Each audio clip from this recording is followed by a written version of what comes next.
Today we're going to go over instructions for your organic acids test or the OATs kit. Everything you need to perform your test at home is included inside of this box. When you open the box, you can remove everything from the inside.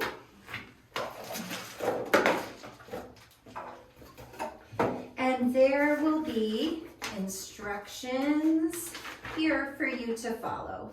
So, this is done with a first morning urine catch. That being said, the lab does want you to limit your fluid intake after 6 o'clock so that that first morning urine is as potent as possible. For the organic acids test, you will see a list of items that you need to avoid for 48 hours. That is listed on the back of this sheet at the top. The things that need to be avoided are apples, pears, cranberries, and grapes and their juices. And if you're taking any immune building supplements, anything that contains arabigalactin, reishi mushroom, echinacea, or ribose.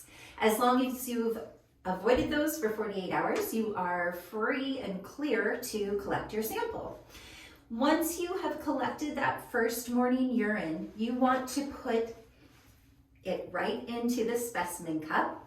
You will put the specimen cup and this gel pack into the freezer. They both need to be frozen for a minimum of 4 hours before you ship it to the lab. Once you have your specimen frozen for 4 hours, you're ready to pack it up and ship it on out.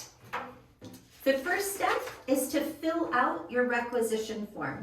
On this form, you only need to fill in the highlighted areas. Your patient information, signing and dating the bottom, allowing the lab to run the test, and then on the back, just the date that you collected your urine, and a final fail-safe to make sure that you're sending a frozen sample.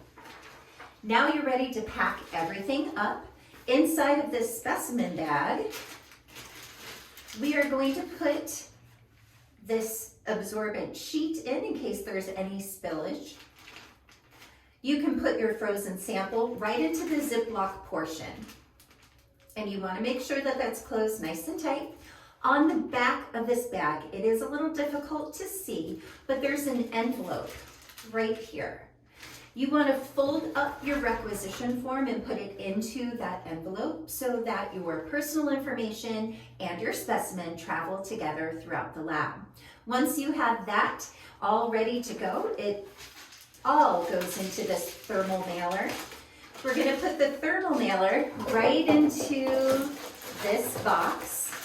Your frozen gel pack goes on top of the thermal mailer. And you will place the box inside of this prepaid UPS envelope.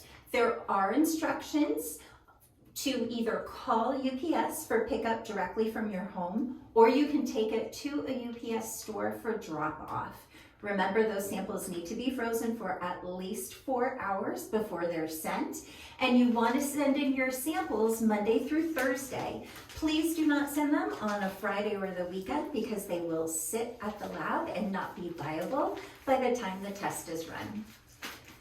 We're anxious to get those results back. They do take about 4 weeks, so as soon as you are able to complete your test, the better off we'll be.